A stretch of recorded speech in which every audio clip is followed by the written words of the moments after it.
औज़ुबिल्लाहिमिनश्शैतानिर्रजीम बिस्मिल्लाहिर्रहमानिर्रहीम। नाज़रीन अस्सलामु अलैकुम वरहमतुल्लाहि वबरकातुहू। मोहतरम नाज़रीन, एक बार फिर आपका मेज़बान मुज़म्मिल हुसैन सैयद कुछ नए टॉपिक्स के साथ और कुछ सियासी और बैनुल-अक़वामी ख़बरों के साथ हाज़िर खिदमत है। नाज़रीन, अभी एक अहम इशू के ऊपर जो बात करनी है वो है मुस्लिम लीग नून के काफ के रहनुमाओं के ख़िलाफ़ इंक्वायरी ओपन करने के हवाले से नैब के चेयरमैन के ऑर्डर्स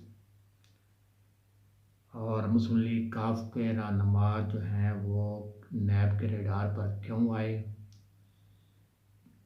क्या ऐसे इश्यूज़ हैं कि जो 2017 में केस पोस्टपोन कर दिया गया था, यानी क्लोज़ कर दिया गया था, उसकी दोबारा आज 2020 में दोबारा फिर इंक्वायरी ओपन करने के हवाले से ऑर्डर किए। ये एक्टिविटी जो है किस चीज़ की निशानदेही कर रही है,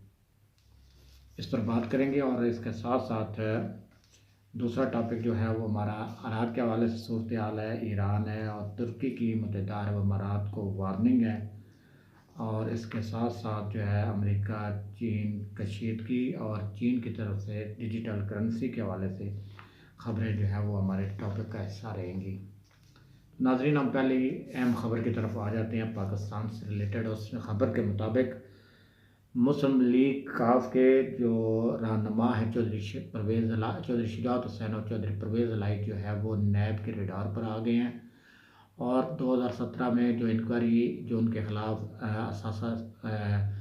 आमदन से ज़ायद असासे बनाने के हवाले से इंक्वायरी थी जिसको क्लोज़ कर दिया गया था, उसे दोबारा ओपन करने के ऑर्डर कर दिए गए हैं। और ये केस जो है कम अज़ कम 19 साल पुराना है। आखिर क्या ज़रूरत पड़ी 19 साल पुराने केस को दोबारा ओपन करने की, जिसे नैब कोर्ट जो है वो क्लोज़ करने के ऑर्डर नैब के कहने पर जो है वो दे चुकी थी। और उस वक़्त का नैब का मौक़िफ़ क्या था और मौजूदा नैब इस हवाले से क्या प्ले लेके आना चाह रहा है, मैं इस हवाले से थोड़ी डिटेल बताना चाहूँगा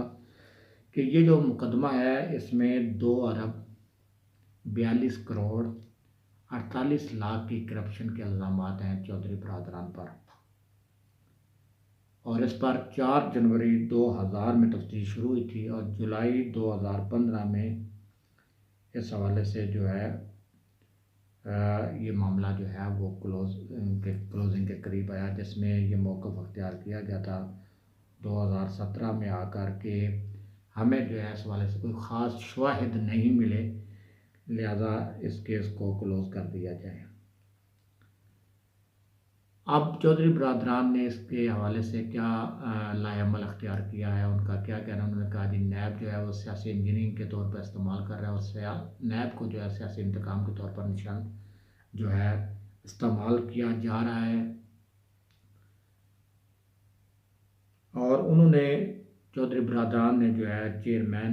नैब की इस अथॉरिटी को कि क्लोज़ केस को दोबारा ओपन करने के मामले को लाहौर हाई कोर्ट में चैलेंज कर दिया है और कहा है कि चेयरमैन नैब के पास ये अख्तियार नहीं है कि वो इस केस को जो इंक्वायरी ख़त्म हो चुकी है या केस क्लोज़ हो चुका है उसको रीओपन करें। ये नैब ने जो है वो 3 इंक्वायरियों का आगाज़ किया था चौधरी बरादरान के ख़िलाफ़। और उस वक़्त चूँकि इलेक्शन के बाद 2017 में जो है वो सूरत हाल क्योंकि अलाइज़ के हवाले से बन रही थी, तो उस वक़्त सूरत हाल के पेश नज़र शायद सियासी तौर पर हुकूमत को या सियासी तौर पर मुल्क को डिस्टेबलाइज़ न करने के उन्वान से जो है इस केस को वक्ती तौर पर पेंडिंग कर दिया गया या क्लोज़ कर दिया गया था। लेकिन अब जो केस खुला है तो सबने मुख्तलिफ सवालात जन्म दे दिए हैं। आया ये केस में कोई जान है या नहीं है, या उस वक्त जो केस क्लोज़ करने के हवाले से बात की गई थी क्या उसमें सदाकत थी, या अब जो केस ओपन किया जा रहा है इसमें सदाकत है। लाहौर हाई कोर्ट में मामला जाने के बाद अब हाई कोर्ट के फैसले का भी शायद इंतज़ार करना पड़ेगा क्योंकि चेयरमैन नैब की अथॉरिटी को चैलेंज किया जा चुका है। लेकिन मैंने इससे पहली वीडियो में ज़िक्र किया था कि मुस्लिम लीग काफ के कुछ मुतालबात हुकूमत के साथ बढ़ते जा रहे थे और अतादियों से जो रब्ते के लिए एक कमेटी बनाई गई थी जहांगीर तरीन के बाद जो है वज़ीर आला पंजाब और गवर्नर पंजाब चौधरी शफकत महमूद पर, और उस कमेटी ने जब चौधरी बरदरान से मुज़ाकरात के लिए सिलसिला बढ़ाने की कोशिश की तो चौधरी बरदरान ने मुलाकात से इनकार कर दिया था और एक कहा था कि हम जो पहले मुतालबात कर चुके हैं वही हमारी हतमी फ़रिस्त है, उस पर अमल किया जाए। और वह अटल थे, वो अपने मौक़िफ़ से पीछे हटने के लिए तैयार नहीं थे। चकवाल, गुजरात, लाहौर के ज़िलों का मुकम्मल इख्तियारात मांग रहे थे और उसके साथ साथ 20 अरब रुपए के तरक्याती फ़ंड मांग रहे थे जो उनके सवाबदीद के मुताबिक इन ज़िलों में खर्च किए जाएँ। तो ये सूरत हाल जब बनी तो अब जो पिछले दिनों जो जहांगीर तरीन के साथ जो इशू इंक्वायरी के हवाले से आया और जहांगीर तरीन जो है PTI के हुकूमत से नाराज़ थे और उन्होंने कुछ एक दो बयानात भी दिए, प्रेस कॉन्फ्रेंस TV प्रोग्राम में भी गए। तो उसके बाद उन्होंने चौधरी बरदरान से भी राब्ते में थे, मुलाकातों में थे और उनकी इत्तलाआत जो है वो मुसलसल इमरान खान साहब को मिल रही थी। अब जब काफ लीग का जैसे जैसे मौक़िफ़ सख्त होता जा रहा था मुतालबात के हवाले से, तो हमारे जो अंदरूनी ज़राए ने ये बताया है कि फ़ैसला कर लिया गया था, इमरान खान साहब ने फ़ैसला किया है PTI की हुकूमत ने कि अब वो मज़ीद ब्लैक मेल किसी से नहीं होंगे और वो जो है मुतालबात इस तरीके से टर्मी के साथ और ब्लैक मेलिंग के ज़रिए किसी के मुतालबात को तस्लीम नहीं किया जाएगा। और उसके बाद मैं चंद दिन के बाद ये सूरत हाल जो पैदा हुई है और जिस केस को दोबारा ओपन करने के हवाले से बात आई है, तो इस चीज़ को अगर तकाबल किया जाए तो ये इनका कोई इंटरलिंक सिलसिला कोई मालूम तो होता है, लेकिन अभी तक हम इस हवाले से कुछ नहीं कह सकते कि ये जो इनका मुतल्लक जो है वो मुस्लिम लीग की क़ियादत और जो PTI की क़ियादत के दरमियान इस वक्त ताजियों के दरमियान जो अख्तिलाफ़ात उनसे कोई बनता होगा, क्योंकि कबल अज़ वक्त कहना कुछ भी बाइद है और मुनासिब नहीं है। दूसरा ये नैब का मामला है, नैब के अंदरूनी ज़राए का कहना है कि ये मामला उस वक्त आर्जी तौर पर पेंडिंग किया गया था क्योंकि हुकूमत नई नई कायम हो रही थी, तो हम हुकूमत को डिस्टेबलाइज़ नहीं करना चाहते पहले मरले पर, लिहाजा उस वक्त इस केस को फ़िलहाल रोक दिया गया था और साथ साथ इंक्वायरी इस मरले पर चलती रही, कुछ मामलात के एविडेंस इकट्ठे करने की कोशिश की जाती रही और अब हमारे पास कुछ एविडेंस आ गई है जिसकी बुनियाद पर यह केस जो है वो रीओपन किया जा रहा है। तो यहाँ इस बात को ख़त्म करते हुए ये बात करूँगा कि जहांगीर खान साहब की मुलाकातों का शाखसाना है या चौधरी बरदरान के मुतालबात का पर डट जाना है, जो भी सूरत हाल है, बहरहाल नैब के हवाले से मुस्लिम लीग काफ के रहनुमा भी रेडार पर आ चुके हैं और आने वाले दिनों में क्या सूरत हाल बनती है वो बात की बात है। यहाँ पर मैं एक शेर के साथ इस बात को एंड करता हूँ कि हम जहांगीर खान साहब की मुलाकातों के बाद कि हम तो डूबे हैं सनम, तुम्हें भी ले डूबेंगे। इसके बाद आ जाते हैं मुख्तसरन जो है बाकी ख़बरों को टच करते जाते हैं, हमारे पास टाइम की शॉर्टेज है। एक तो ये कि इराक़ में जो है अल मुस्तफ़ा काज़मी जो वज़ीर आज़म नामज़द है वो अपनी काबीना की 20 रुकनी काबीना के नाम जो है उन्होंने पेश कर दिए हैं पार्लियामेंट के अंदर, जिनके पर जो है एतमाद का वोट अभी लिए जाना, उनमें एक दो नामों पर इख्तलाफात चल रहे हैं और वो अगर नाम भी सेट हो जाते हैं तो फिर उसके बाद नई हुकूमत की तश्कील का मरला आसान नज़र आता है। इसके अलावा इराक़ के अंदर जो है इस वक्त दहशतगर्दी के दोबारा दहशतगर्द मुतहरक हो रहे थे और दहशतगर्दी कार्रवाइयाँ कर रहे थे। करबला और सामरा के सूबों के और शहरों के और इलाकों में जो है दहशतगर्दों ने बड़ी शदीद कार्रवाइयाँ की थी, जिसके नतीजे में वहाँ की जो फोर्सेस हैं उनके कई अफराद शहीद भी हुए और कई अफराद ज़ख्मी भी हुए, जबकि बहुत सारे दहशतगर्द मारे गए। तो आज इस हवाले से एक अहम ख़बर है कि सूबा सलाहुद्दीन जो कि इराक़ का तेल से माला माल इलाका है, वहाँ पर जो है बैनुल-अक़वामी दहशतगर्द तंजीम का जो मरकज़ी ठिकाना कैंप था अल्लाज़ के इलाके में, उसे जो है वो तबाह कर दिया है वहाँ की सिक्योरिटी फोर्सेस और हसन शाबी ने। ये ऐलान हसन शाबी की जानिब से किया गया है और उनका कहना है कि सामरा के शमाल में भी 7 दहशत ठिकानों को निशाना बनाया गया था जिसमें मुतअद्दिद दहशतगर्द हलाक हो चुके हैं। इसके बाद अगली खबर है जी, ईरान की जो इस मूजी मर्द की जो कोरोना के नतीजे में आ रही है, उसकी टेस्ट किट्स के हवाले से जो ईरान ने तैयार की, वो 40,000 के करीब जर्मनी के